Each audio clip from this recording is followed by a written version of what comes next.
2023 में हुई एक रिपोर्ट के अनुसार 10 करोड़ डायबिटिक और 13 करोड़ प्री डायबिटिक व्यक्ति भारत में हैं और इसकी तादाद और बढ़ रही है और बढ़ने वाली है। इसी विषय पर आज हम चर्चा करेंगे। नमस्कार, मेरा नाम है डॉक्टर वीरभान सिंह और हमारे professor and Guru doctor Narmada Patel sir जी हैं, जिनसे आज हम डायबिटीज़ के बारे में बात करेंगे। नमस्ते दोस्तों, मेरा नाम डॉक्टर नर्मदा पटेल है। I am professor of medicine और मेरा काम MBBS और MD के बच्चों को पढ़ाना होता है। मैं एक प्राध्यापक के रूप में कई वर्षों से मेडिकल कॉलेज में अपनी सेवाएं दे रहा हूँ। साथ साथ डायबिटीज़ में मेरी विशेष रुचि है और मैं पब्लिक अवेयरनेस के लिए भी काफ़ी प्रयास करते रहता हूँ। इस विषय में हम ये चीज़ जानना चाहते हैं। सबसे पहले एक बेसिक चीज़ आती है कि डायबिटीज़ है क्या और ये कैसे होता है।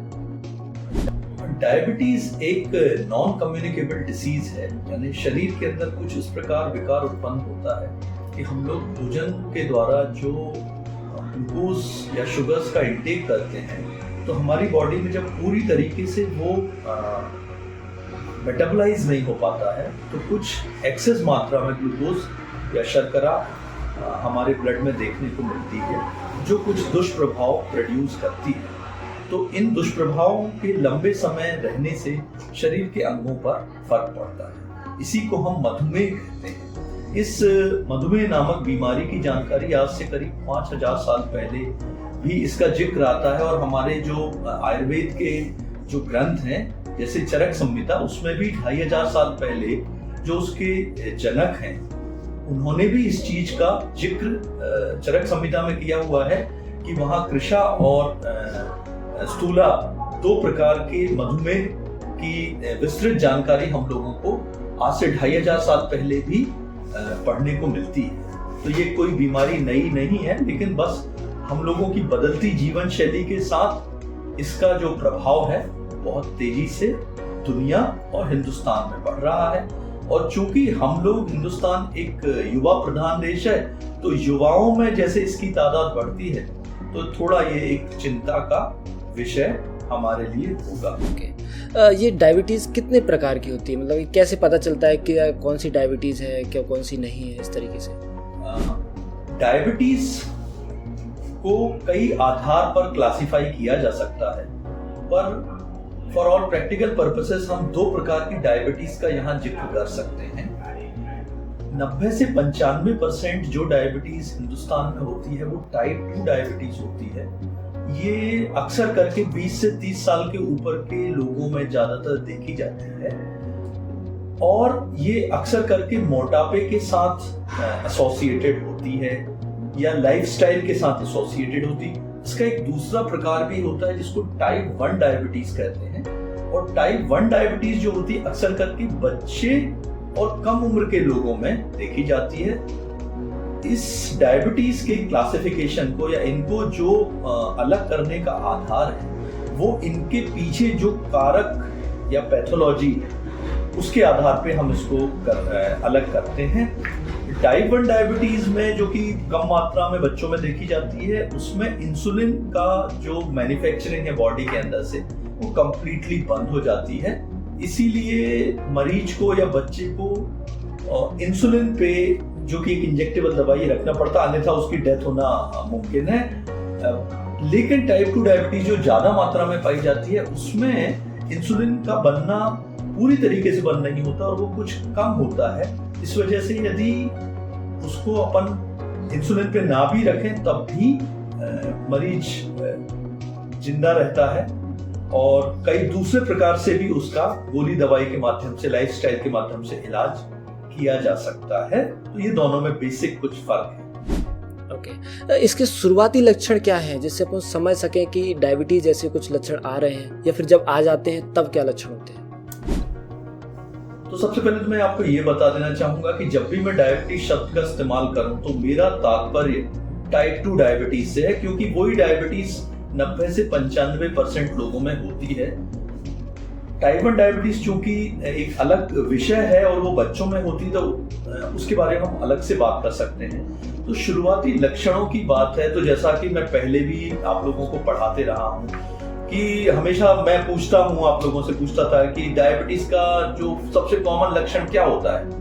तो मेरा ये बहुत फेवरेट क्वेश्चन होता है। तो सबसे कॉमन लक्षण जो होता है इज नो सिम्टम, कि इसका कोई सिम्टम नहीं होता, एक असिम्प्टोमेटिक डिसीज है कि इसका शुरुआत में कोई लक्षण नहीं होता है। तो most common symptom is no symptom, कोई सिम्टम नहीं होता।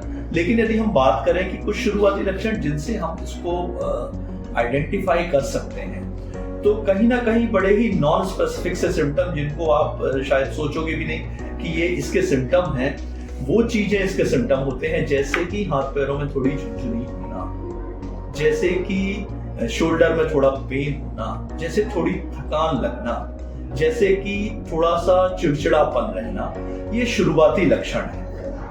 मोटापा होना, और इसी प्रकार से जब डायबिटीज प्रोग्रेस कर जाती है तो उसके सिम्टम बहुत ओबियस दिखने लगते हैं, जैसे बार बार पेशाब लगना, बार बार लैट्रिन लगना, भूख बढ़ जाना, वजन घटना, धुंधला दिखना, पैरों में सूजन आना, सांस फूलना, ऐसे कई सारे सिम्टम्स होते हैं। बट प्राय तौर पे हम यदि कहें कि शुरुआती लक्षण तो बिल्कुल ना के बराबर होते हैं। जनरलाइज वीकनेस या फिर थोड़ी बहुत हाथ पैरों में झुनझुनी या थोड़ी थकान के अलावा बहुत ज्यादा सिम्टम्स इनिशियली नहीं होते हैं। एक बहुत स्पेसिफिक सिम्टम जो अक्सर करके मैं मरीजों से पूछता हूँ वो ये देखा गया है कि आपकी रात की यूरिन की फ्रीक्वेंसी थोड़ी बढ़ जाती है। यानी आप एक बार सोते, दिन में तो देखिए ऐसा है कि जब भी दिन में है तो जब भी आपको बाथरूम अवेलेबल है तो आप यूरिन के लिए जा सकते हैं।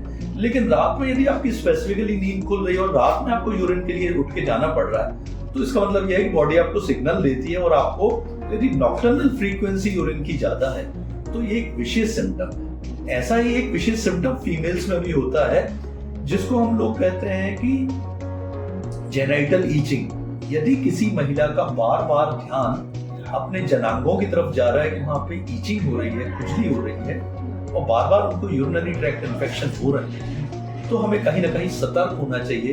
ये बड़े स्पेसिफिक से सिम्टम हैं जो शुरुआत में देखे जाते हैं, लेकिन इनको ऑफन इग्नोर किया जाता है।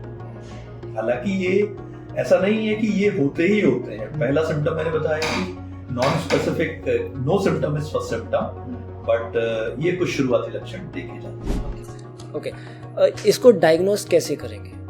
डायबिटीज का डायग्नोसिस अक्सर करके मेजॉरिटी ऑफ टाइम्स इंसिडेंटली होता है।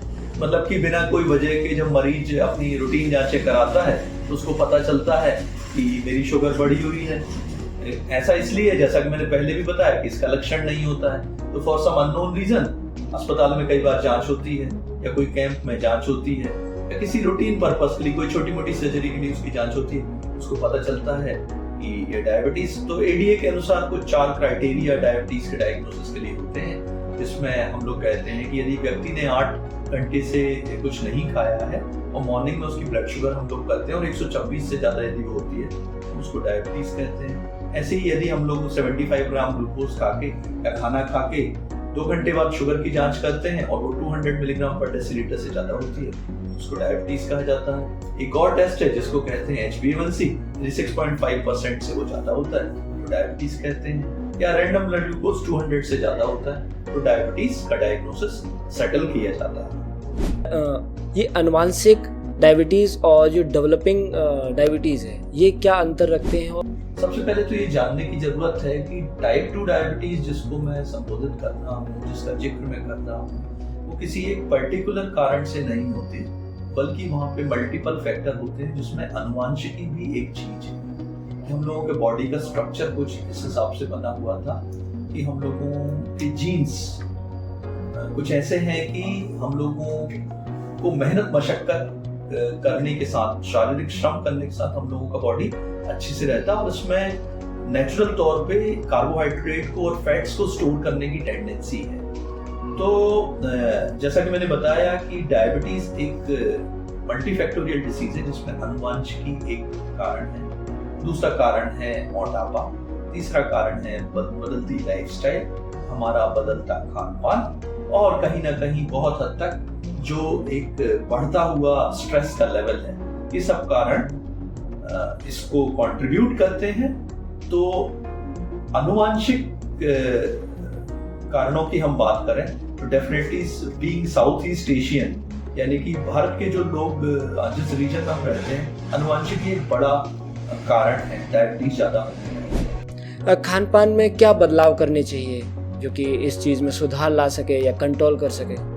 सबसे पहले तो मैं आपको ये बताना चाहूंगा कि हम सब लोगों से खाने पीने में गलतियां क्या हो रही हैं। तो आप सब जानते हैं कि हम लोग एक कृषि प्रधान देश से, हम लोग क्या, आज से हम 50 साल पहले की बात करें तो हम लोगों के माता पिता दादा दादी खेतों में हल चला रहे होते थे, और बहुत कम लोग, 10% से भी कम लोग नौकरी पेशा होते थे जिनका काम बैठना होता था, और जनजीवन में आसानी के जो साधन थे, मोटर गाड़ियां थी, मोबाइल फोन थे इत्यादि, बहुत कम थे। तो हमारा ज्यादातर समय मेहनत मशक्कत में गुजरता था, क्योंकि हम लोग एक मेहनतकश रीजन से बिलोंग करते हैं, तो हमको कोई भी काम करने के लिए आज से कुछ 4 गुना ज्यादा श्रम हमें करना होता था। तो पिछले 30, 40, 50 सालों में जो चीज सबसे ज्यादा बदली है वो ये है कि हम लोगों का शारीरिक श्रम काफी हद तक कम हो गया है, और हम लोग लाइफ को आसान बनाने वाले साधन जैसे कि जो व्हीकल्स हैं, मोबाइल फोन्स हैं, ऐसी चीजों का उपयोग हम लोगों ने बढ़ा दिया है। इसके अलावा खाने पीने में भी कुछ मूलभूत परिवर्तन हुए हैं। आज से 50 साल पहले 1970s में इंडिया के पास सफिशिएंट खाने के लिए अनाज उपलब्ध नहीं था। उसके बाद हरित क्रांति आती है और हम लोगों के पास we are now self sufficient, और हम लोग दूसरे सरप्लस में भी हैं, दूसरे लोगों को भी अनाज सप्लाई कर रहे हैं। तो कहीं ना कहीं अनाज की उपलब्धता थोड़ी बढ़ी है। तो अनाज की उपलब्धता बढ़ने से कहीं ना कहीं चीजें कुछ सुधरी हैं और कुछ बिगड़ी भी हैं। तो हम लोगों के खाने का ट्रेंड कुछ हद तक बदला है। पहले हम लोग मोटा अनाज खाते थे, घरेलू आसपास में ट्रांसपोर्टेशन के साधन नहीं थे, तो हम लोग जो लोकली प्रोड्यूस जो चीजें होती थी, जो उस रीजन के लिए उपयुक्त होती थी, वो हम लोग खाते थे, मेहनत मशक्कत करते थे, तली हुई चीजें कम खाते थे, फ्राइड आइटम्स कम खाते थे, पैक्ड फूड कम खाते थे, लोकल में अनाज होता था, लोकल में सब्जी होती थी, वो खाते थे। तो इन सब चीजों के पिछले 10, 20, 30 सालों में काफी बदलाव इनमें आया है। हम लोगों ने जो मॉडर्नाइजेशन जो हुआ है, जो हम लोगों की प्रॉस्पेरिटी बढ़ी है, हम लोगों के पास अनाज भरपूर मात्रा में जो है, और जो ग्लोबलाइजेशन हुआ है कि दुनिया के सारे लोग एक दूसरे से जुड़ गए हैं, तो ये सब चीजों ने, मॉडर्नाइजेशन, अर्बनाइजेशन एंड वेस्टर्नाइजेशन ने कहीं ना कहीं हमारी जीवन शैली को काफी हद तक बदला है। तो इस बदलाव के साथ हम लोगों की डिसीज का पैटर्न काफी हद तक बदल गया है। इसलिए आजकल हम देखते हैं कि मलेरिया, कॉलरा, डेंगू इत्यादि हम लोगों को कम सुनने को मिलते हैं, ट्यूबरकुलोसिस कम सुनने को मिलता है, इन्फेक्शियस डिसीजेस कम हो गई, लेकिन लाइफस्टाइल डिसीज काफी मात्रा में बढ़ गई है। क्यों? क्योंकि हमारी जीवन शैली उस प्रकार से बदल रही है जिस चीज के लिए हम उपयुक्त तौर पे बने नहीं। तो उसी कड़ी में मधुमेह, जिसकी हम आज चर्चा कर रहे हैं, blood pressure, high blood pressure, cholesterol, heart disease, stroke, मोटापा, कैंसर, ये एक अलग सबसेट ऑफ डिसीज है जिसको हम नॉन कम्युनिकेबल डिसीजेस कहते हैं या लाइफस्टाइल डिसीजेस कहते हैं। तो ये वजह है हम लोगों की बदलती हुई जीवन शैली की वजह से ये डिसीजेस आजकल ज्यादा चर्चा में है या ज्यादा आम हो गई है। जैसा कि आपने बताया कि लैंसेट की रिपोर्ट में उनका ये प्रोजेक्शन है कि आने वाले 10 सालों में हम लोगों के रीजन में, मध्य प्रदेश में, राजस्थान, उत्तर प्रदेश में और इंडिया की सारी स्टेट्स में बहुत तेजी से नॉन कम्युनिकेबल डिसीजेस एक सुनामी लाने वाली है। तो कहीं ना कहीं हम लोगों को इन चीजों के लिए तैयार होने की जरूरत है, जागरूक करने की जरूरत है लोगों को। ये आर्टिफिशियल स्वीटनर्स जो लोग यूज करते हैं, उसके बारे में आपका क्या कहना है सर? देखिए, साइंस एक एवर इवॉल्विंग चीज है। आज से 20 साल पहले हम लोग जो चीज पढ़ते थे, आज की तारीख में वो काफी हद तक बदल चुकी है। हम लोग एविडेंस बेस्ड मेडिसिन प्रैक्टिस करते हैं। The current recommendation about the artificial sweetener is very clear nowadays. आजकल आर्टिफिशियल स्वीटनेस के बारे में जो जानकारी है बिल्कुल क्रिस्टल क्लियर है, क्योंकि इन आर्टिफिशियल स्वीटनेस का जो इंटेक है वो बहुत कम मात्रा में तो फिर भी ठीक है, लेकिन ज्यादा मात्रा में जब हम लोग इसको as a replacement of sugar लेते हैं तो बिल्कुल भी रिकमेंडेड नहीं। आजकल हम लोग इस चीज को बिल्कुल रिकमेंड नहीं करते हैं। ऐसा कहने के पीछे दो बहुत विशेष रूप से मेरे तर्क हैं कि एक तो चीज ये होती है कि ये आर्टिफिशियल स्वीटनेस एक प्रकार के केमिकल्स ही होते हैं जो कि अंदर जाके हमारे बॉडी के डाइजेस्टिव सिस्टम को एडवर्सली अफेक्ट करते हैं, खराब तरीके से प्रभावित करते हैं, डाइजेशंस को कॉम्प्लिकेशंस पैदा करते हैं। तो उस तरीके से हमारे अंदर के जो अच्छे बैक्टीरिया उनको इन्फ्लुएंस करते हैं, तो उस हिसाब से ये अच्छे नहीं है। दूसरे, ये जो चीजें हैं यदि आप इनको नहीं भी लेते हैं तब भी बॉडी के अंदर कैपेसिटी है कि वो कम शक्कर, कम मीठे के टेस्ट को भी अच्छे से परसीव करने लगती है। It is a matter of adaptation. कुछ समय में यदि आप शक्कर नहीं भी लेते हैं, आर्टिफिशियल स्वीटनेस नहीं भी लेते हैं, तब भी आपको खाने में उतना ही टेस्ट आने लगता है जो कि पहले आ रहा था। तो और एडिशनली ये कॉस्ट को भी ऐड करते हैं। तो वैसे ही मरीज दवाइयों के बोझ से परेशान है तो उनको एक दूसरे प्रकार का डाइटरी खाने की चीज में शक्कर जैसी चीज के जो सपोर्टिव चीजें हैं उनमें देना ठीक नहीं है। तो मैं इस चीज को टोटली यूज नहीं करने की सलाह देता हूं। क्या डायबिटीज को क्योर किया जा सकता है? जहां तक क्योर करने की बात है तो एक थोड़ा पेचीदा विषय है। जो सबसे लेटेस्ट जानकारी है जो एडीए पब्लिश करता है 2020 में, तो ये कहते हैं कि हाँ, इसको कंप्लीटली क्योर किया जा सकता है, लेकिन उसके साथ कुछ अपनी जटिलताएं हैं। लेकिन ज्यादातर लोगों में इसको हम आसानी से कंट्रोल कर सकते हैं। अक्सर करके शुरुआती दौर में जब ये कॉम्प्लिकेट हो जाती है और शरीर में लंबे समय यानी 1 या 2 दशक तक ये बनी रहती है तो कुछ विकार उत्पन्न कर देती है, उसके बाद उसको पूरी तरीके से क्योर करना तो संभव नहीं होता। पर शुरुआती दौर में डायबिटीज रेमिशन संभव है। इसमें एज का क्या असर आता है जो डायबिटीज अगर रिवर्सल? अक्सर करके यंग लोगों में जो डायबिटीज होती है उसमें रिवर्सल की पोटेंशियल ज्यादा होती है। डायबिटीज के कारण किसी दूसरे अंगों पर भी प्रभाव पड़ता है, जैसे हृदय, किडनी, लिवर? डायबिटीज एक मल्टी सिस्टम डिसीज है। जब शर्करा बढ़ी हुई होती है तो हमें मालूम है कि ये शर्करा का स्तर ब्लड में बढ़ा हुआ है और ब्लड जिस ऑर्गन्स को परफ्यूज करता है, यानी जहां जहां उसकी जरूरत होती है, जहां जहां हो जाएगा वो ऑर्गन्स में खराबी आएगी। तो आप सब जानते हैं कि बॉडी के लगभग हर अंग में ब्लड को जाना होता है, जैसे कि हृदय है, जैसे ब्रेन है, किडनीज है, नस है, जैसे कि आईज है। तो हर वो बॉडी का पार्ट जहां ब्लड का परफ्यूजन है वो इससे अफेक्ट होता है। बस फर्क सिर्फ इतना होता है कि बॉडी का जो अंग ज्यादा चलता है, बॉडी का सबसे ज्यादा अंग कौन सा चलता है? हृदय चलता है, ब्रेन चलता है। तो इन अंगों में जल्दी असर आता है। इसलिए आपको जिन लोगों में डायबिटीज होती है जल्दी से हृदयघात का खतरा लोगों में देखने को मिलता है।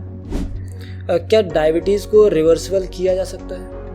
लेटेस्ट स्टडीज कहती हैं कि कुछ पर्टिकुलर क्लास ऑफ पेशेंट्स में डायबिटीज को रिवर्स किया जा सकता है, लेकिन बहुत हद तक ये जो स्टेटमेंट है बहुत सारी कंडीशंस के साथ आता है। तो इसमें अक्सर करके देखा गया है कि जिन लोगों को कम उम्र में डायबिटीज हुई है, जिन लोगों में वजन घटाने का पोटेंशियल है, यानी वजन उनको ऑलरेडी ज्यादा है और वो 10, 15, 20 किलो वजन घटा सकते हैं किसी भी प्रकार से, तो वहां रिवर्सल की गुंजाइश होती है। इसमें एक और फैक्टर काम करता है कि बॉडी के अंदर इंसुलिन बनाने की क्षमता कितनी बची हुई है, जो कि सी पेप्टाइड नामक टेस्ट से हम लोग पता करते हैं। तो यदि कोई क्षमता बची है तो उसको हम लोग कर सकते हैं। और एक और खास चीज होती है कि डायबिटीज का ड्यूरेशन कितना है, ड्यूरेशन ऑफ डायबिटीज। तो ड्यूरेशन ऑफ डायबिटीज यानी कि कोई किसी की डायबिटीज यदि 5 या 7 साल से कम की है तो वहां डायबिटीज रिवर्सल का पोटेंशियल काफी ज्यादा होता है। और एक और बहुत इंपॉर्टेंट चीज ये है कि जिस आदमी, जिस पेशेंट की हम डायबिटीज रिवर्सल की बात कर रहे हैं उसमें खुद में कितना एंथुसियाज्म और मोटिवेशन है।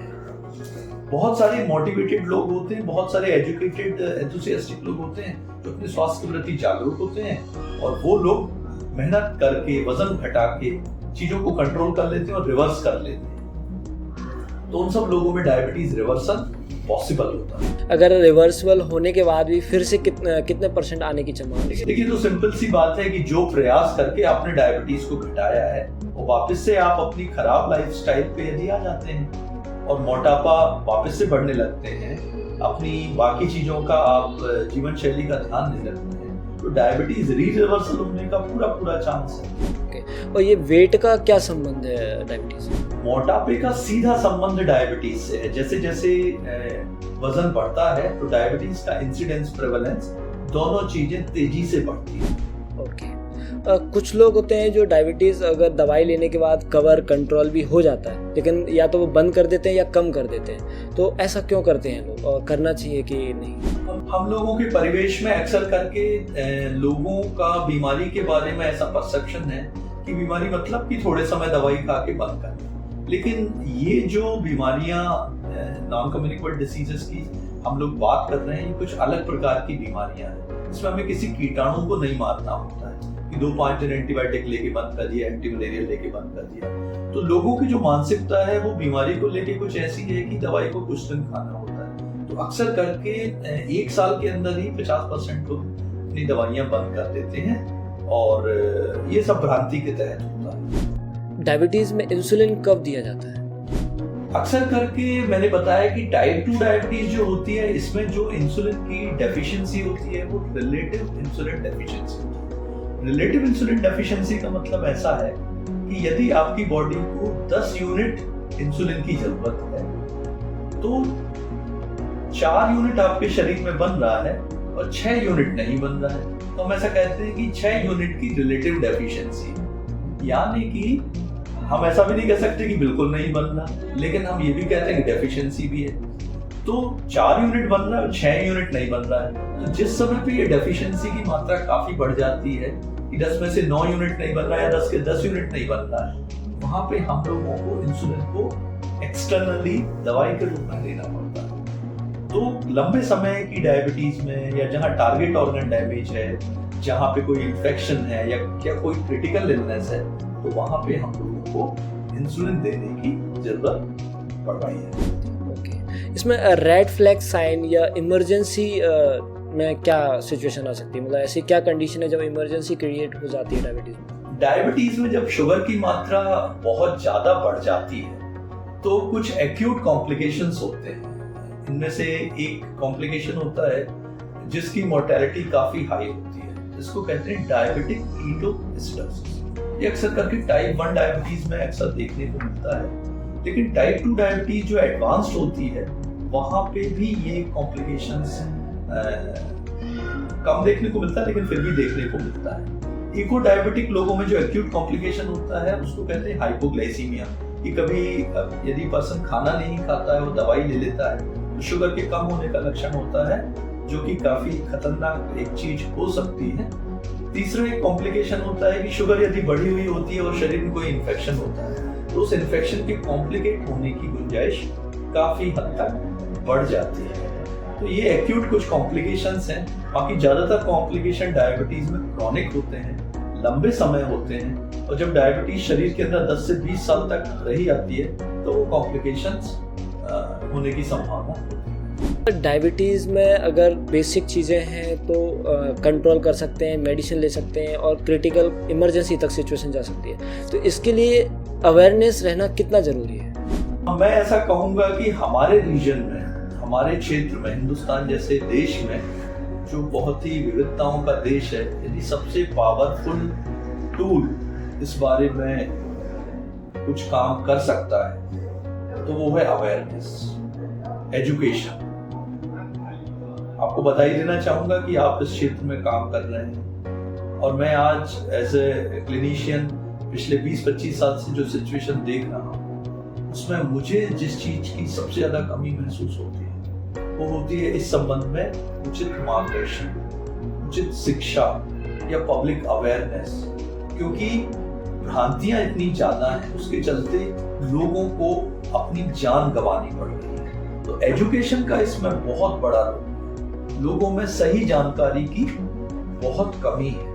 तो जिस तरीके से हमारे क्षेत्र की कंडीशन है तो वहाँ एजुकेशन का रोल सबसे इम्पोर्टेंट है, क्योंकि लोगों में यदि जागरूकता नहीं होगी वो अपनी दवाइयां बंद कर देंगे, अच्छी लाइफस्टाइल फॉलो नहीं करेंगे, गलत भ्रांतियों के तहत वो अपनी बीमारी को कॉम्प्लिकेट कर लेंगे। जबकि हम सब पहले से भी कह रहे हैं कि एक जीवन शैली की बीमारी है।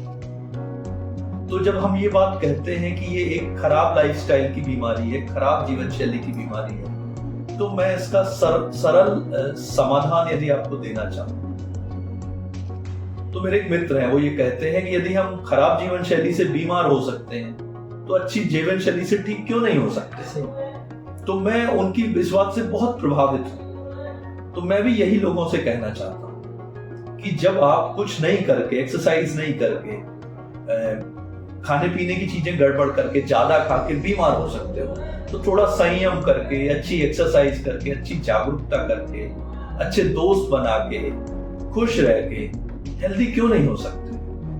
तो छोटी छोटी बातें हम लोग आपस में एक दूसरे को सिखाएंगे, एजुकेट करेंगे, सही जानकारी देंगे, और होने वाली डायबिटीज की जो सुनामी है, मोटापे की सुनामी है, हार्ट डिसीज की जो सुनामी है, लोगों को, अपने प्रियजनों को, अपने संबंधियों को, अपने मित्रों को, अपने देश के लोगों को इसके प्रति जागरूक बनाएंगे। जागरूक बना के हम सबसे बड़ा इम्पैक्ट ला सकते हैं। तो जागरूकता को मैं सबसे नंबर 1 फर्स्ट पोजीशन के तहत देखता हूं। एजुकेशन का सबसे बड़ा रोल इस चीज में है। हम सब लोगों को यदि कोई चीज रोक रही है डायबिटीज में अच्छा इम्पैक्ट लाने में, हिंदुस्तान के लोगों के स्वास्थ्य संबंधी सुधार में जो एक चीज मुझे सबसे ज्यादा रोक रही है तो वो है जागरूकता या अवेयरनेस की कमी। जो लोग जानते भी हैं, जो लोग समझते भी हैं, सुनते भी हैं, देखते भी हैं, लेकिन फिर भी कभी कभार लाइफस्टाइल ऐसी हो जाती है, दिनचर्या ऐसी हो जाती है कि वो अपने आप में बदलाव नहीं ला पा रहे हैं, तो उनके लिए आपकी क्या सलाह है? तो ये एक बहुत ही इंटरेस्टिंग चीज है। जैसा कि मैं स्टूडेंट से डील करता हूँ तो कई बार ऐसा होता है कि हमारे स्टूडेंट को नॉलेज बहुत होता है, लेकिन तब भी वो मरीज का अच्छे से इलाज नहीं कर पाता। तो इस बात में एक बेसिक सी बात है कि जो हम लोगों का ज्ञान है वो कॉग्निटिव लेवल पे है, ब्रेन में नॉलेज है। नॉलेज को एक एक्टिविटी या एटीट्यूड की फॉर्म में कन्वर्ट करना एक कठिन टास्क है। जैसे कि हम सब जानते हैं कि एक्सरसाइज शरीर के लिए बहुत अच्छी होती है। आप सर्वे कराइए, 90% लोग कहते हैं कि exercise is very good for health, but करते कितने लोग हैं? तो जानकारी होना और चीजों को करना दो अलग अलग बातें हैं। एक शहर में सर्वे कराया गया कि what do you feel about exercise, 90-95% लोगों ने कहा exercise is very good for health, it prevents lot of complication, it is very good for health. But जब उनसे पूछा गया कि आप लोग करते हैं क्या, तो 5% भी लोग नहीं करते थे। तो मेरा ये कहना है कि नॉलेज इस चीज के सुधार की पहली कड़ी है। तो जिन लोगों को नॉलेज है उन लोगों को मोटिवेशन की जरूरत है, और ये काम अकेले नहीं हो सकता। यदि आप स्वयं हेल्दी रहना चाहते हैं तो मेरा एक गुरु मंत्र है उसके लिए, आप अपने दोस्तों को हेल्दी रखने के लिए कोशिश करिए, उनको हेल्दी बनाने की कोशिश करिए। जैसे वो हेल्दी रहेंगे, वो स्पोर्ट्स में एंगेज होंगे, एक्सरसाइज करेंगे, तो आपको भी पकड़ के ले जाएंगे। तो यदि आपको अपने आप को स्वस्थ रखना है तो अपने आसपास के लोगों का आप ख्याल रखिए, वो स्वस्थ बनाने के लिए कोशिश करिए, और देखिए आप सब लोग स्वस्थ रहेंगे। तो मेरा ये सब लोगों को एक आग्रह है, मेरी रिक्वेस्ट है, मेरी सलाह है कि हम लोग अकेले खुश नहीं रह सकते, अकेले स्वस्थ नहीं रह सकते। जब तक कि हमारे आसपास के लोग स्वस्थ ना हो तो हम सब लोग मिलके एक दूसरे का हाथ पकड़ के साथ आके सब स्वस्थ रहेंगे, सब खुश रहेंगे, सब एक्सरसाइज करेंगे, सब एजुकेट होंगे, और जिन चीजों को हम जानते हैं उनको हम प्रैक्टिस करेंगे। ओके। इसमें कुछ चीजें, जैसे एक डायबिटीज के बारे में नॉलेज और उसके ऊपर काम करना, और एक साथ में दवाइयाँ अगर ज़रूरत पड़ती है, मेडिकेशन की ज़रूरत पड़ती है, तो कभी कभार लोग बाग होते हैं एक्सरसाइज खुद से कर लेते हैं, मेंटेन करने की कोशिश करते हैं, और दवाइयाँ भी कभी कभार वो खुद से प्रैक्टिस करने की कोशिश करते हैं, जो लोगों को नहीं करना चाहिए। तो जहाँ तक सेल्फ मेडिकेशन की बात है, तो सेल्फ मेडिकेशन को जो है हमारी टेक्नोलॉजी ने, इस टेक्नोलॉजी का उपयोग करके आज हम ये पॉडकास्ट कर रहे हैं, इसने काफी बढ़ावा दिया, क्योंकि हम लोगों ने लोगों के बीच सही नॉलेज को सही प्लेटफॉर्म पे नहीं रखा है। आज आप इस काम को कर रहे हो, आप ये काम 10 साल पहले चालू करते तो इम्पैक्ट शायद कुछ और होता, तो ये चीज गलत लोगों के हाथ में चली गई, तो वो अपना गूगल से ज्ञान प्राप्त करके और दवाई चालू कर देते हैं। इस बारे में कहना चाहूंगा कि बाकी पैथीज के बारे में तो मैं नहीं जानता, पर जिस पैथी को मैं प्रैक्टिस करता हूँ, एलोपैथी, ये एक दुधारी तलवार है, यानी कि एक डबल एजेड स्वॉर्ड है। यदि आपको तलवार ठीक से चलाना नहीं आता तो आप आत्मरक्षा तो नहीं कर पाएंगे। डबल एजेड स्वॉर्ड के साथ आप अपने आप को नुकसान बहुत ज्यादा मात्रा में कर सकते हैं। तो सेल्फ मेडिकेशन एक बहुत ही डेंजरस चीज है, बहुत ही खतरनाक चीज है। तो इसको एलोपैथी में तो कम से कम आप प्रैक्टिस ना करें, क्योंकि ये जो दवाइयां होती हैं ये टेक्निकली बहुत ही कॉम्प्लिकेटेड होती हैं।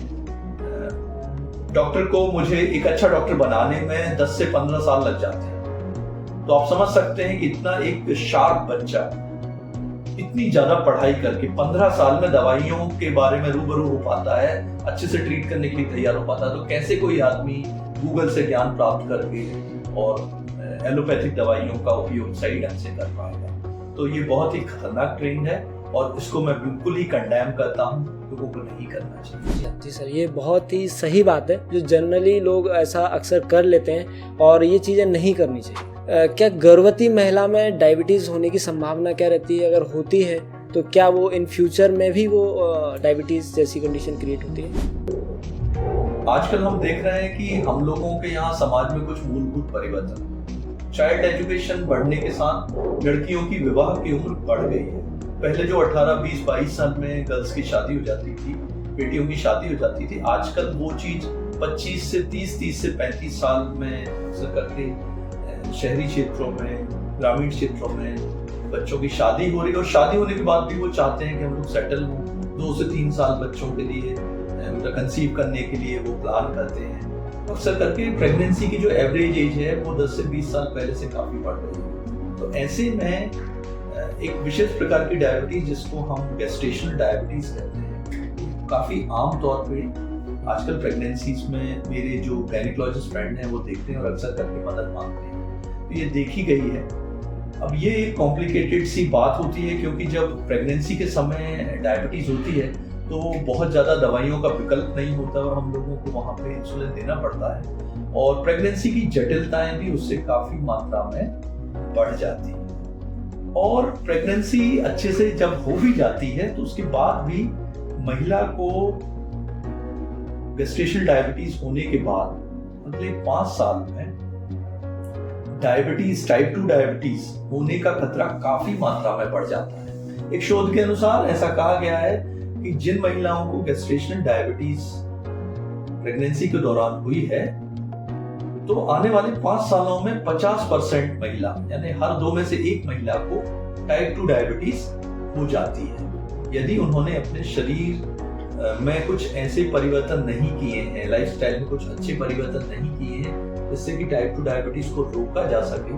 तो काफी ज्यादा संभावना होती है तो डायबिटीज। जो गर्भवती महिला है उनके बच्चे में भी क्या वो चीजें आ सकती हैं, या उससे कुछ और परेशानियां आ सकती हैं, या डायबिटीज हो सकती है? जब प्रेग्नेंट लेडी को डायबिटीज होती है तो प्रेगनेंसी रिलेटेड कॉम्प्लिकेशंस होने की गुंजाइश काफी ज्यादा होती है। ये गुंजाइश जो बच्चे ने जन्म नहीं लिया है उसमें भी काफी सारे कॉम्प्लिकेशंस की गुंजाइश, जैसे कंजेनिटल मालफॉर्मेशन यानी जन्मजात रोग जो होते हैं उनकी गुंजाइश काफी बढ़ जाती है। बच्चे के प्रीटर्म होने की गुंजाइश बढ़ जाती है। बच्चे के जो अंग होते हैं वो प्रीमेच्योर होने की गुंजाइश बढ़ती है। कॉम्प्लिकेटेड प्रेगनेंसी होने की गुंजाइश बच्चे में बढ़ जाती है। माँ को तो खतरा होता ही है, क्योंकि प्रीटर्म लेबर, ओलिगोहेड्रेमनियोस, ऐसे कई प्रकार के जो कॉम्प्लिकेशंस होते हैं वो माँ के लिए भी खतरा बढ़ जाता है। जनरली लोगों को इस चीज़ के बारे में काफ़ी भ्रांतियां हैं तो आप इस चीज़ में क्या सलाह देना चाहेंगे? आपने बिल्कुल सही कहा कि मधुमेह को लेके लोगों के मन में काफी सारी भ्रांतियां हैं, और आज के युग में जो एक सोशल मीडिया का युग है, इसमें ऐसे लोगों की कमी नहीं है जो इस चीज को और कॉम्प्लिकेट कर रहे हैं, ज्यादा भ्रांतियां फैला के लोगों को भ्रमित कर रहे हैं। तो इस बारे में मैं ये कहना चाहूंगा कि हमारी चुप्पी हमारे अपने लोगों के लिए, हमने समय रहते उनको सही जानकारी नहीं दी। हम लोग आपस में ही बहुत चीजों को डिस्कस करते रहे। हम लोगों ने लोगों को जानकार बनाने के लिए उपयुक्त प्रयास नहीं किए। इस वजह से हमारी मेडिकल जानकारी लोगों के जहन में काफी कम है और वो भ्रांतियों का शिकार हो। तो आप सब लोगों को, मेरे जितने स्टूडेंट्स हैं, उन सबको मैं रिक्वेस्ट करूंगा कि वो सोशल मीडिया प्लेटफॉर्म पे आके अपनी जीवन शैली में से हफ्ते में 1 घंटा डिवोट करें, सोशल मीडिया से अपने अपने मरीजों तक पहुंचें और सही जानकारी को प्रचार और प्रसारित करें। जैसा काम आप कर रहे हो वैसा काम मैं अपने और भी स्टूडेंट से आग्रह करता हूं कि वो लोग भी इस काम को करें और अपने मरीजों से संवाद करें। समाज में जो लोग नहीं भी जानते उन लोगों के बारे में भी हेल्दी लाइफस्टाइल, अच्छे स्वास्थ्य संबंधी जानकारी को फैलाएं, क्योंकि मैंने आपको सिखाया है कि एक डॉक्टर के नाते आपका कर्तव्य केवल मरीज को दवाई गोली देना ही नहीं है, बल्कि आपको प्रिवेंटिव और प्रमोटिव डोमेन पे भी काम करना है। प्रिवेंटिव यानी कि बीमारी किसी को नहीं है और आगे भी ना हो, इसको प्रिवेंटिव डोमेन कहते हैं। प्रमोटिव यानी कोई आज हेल्दी है और हम उसको और हेल्दी करना चाहते हैं। आज वो एक्सरसाइज नहीं कर रहा, केवल गोली खा रहा 3 प्रकार की, तो एक्सरसाइज करके उसकी गोलियां कम करना, इसको प्रमोटिव हेल्थ केयर कहते हैं। कोई आदमी मोटा है, उसको बीमारी होने की संभावना है, तो क्यों ना उसका मोटापा कम करके उसकी बीमार होने की संभावना को कम किया जाए, प्रोमोटिव हेल्थ केयर कहते हैं। पैलिएटिव हेल्थ केयर कि जहां हमें मालूम है कि कोई बीमारी बहुत एडवांस है, किडनी फेलियर है, लिवर फेलियर है या स्टेज 4 कैंसर है, जिसका पूर्णतः इलाज नहीं हो सकता, तो उसको हम एक ड्यू रिस्पेक्ट वाली केयर दें ताकि तकलीफ कम हो। तो preventive, promotive and palliative care, rehabilitative care भी आपकी जिम्मेदारी का हिस्सा है। इसको हमें आगे भी प्रैक्टिस करना होगा। इसके बारे में हमें ज्यादा से ज्यादा सोचना होगा कि कैसे हम अपने दोस्तों का, अपने प्रियजनों का, अपने देशवासियों का ख्याल रखें कि वो बीमार होने से बचें। यदि आज बीमार नहीं है तो आने वाले 10 साल बाद बीमार होने से बचें, और बाई चांस वो किसी बीमारी से गंभीर रूप से ग्रसित है तो कैसे हम उनका हाथ थाम के उनकी मदद करें और उनको एक एप्रोप्रिएट कंपैशनेट केयर दिलाएं कि उनको ऐसा महसूस हो कि हम सब लोग साथ हैं और हमारी केयर करने वाला कोई आसपास है। ऐसा जब हम लोग करते हैं तो हम अपने आसपास एक बहुत ही पॉजिटिव एनवायरनमेंट क्रिएट करेंगे और निश्चित तौर पे हिंदुस्तान को एक हेल्थ केयर हब बनने से कोई रोक नहीं पाएगा। तो मेरी शुभकामनाएं आपके साथ हैं। आप अपने काम आगे बढ़ाएं, बहुत अच्छा काम आप कर रहे हैं और ऐसे काम को आप कंटिन्यू करें और लोगों को प्रेरित करें। आप एक बहुत अच्छे काम को अंजाम दे रहे हैं। मेरी शुभकामनाएं और आशीर्वाद आपके साथ है। Thank you sir. और आगे हम इसी तरीके से और भी एपिसोड लेके आएंगे। बने रहिए हमारे साथ, मस्त रहिए, व्यस्त रहिए। Thank you.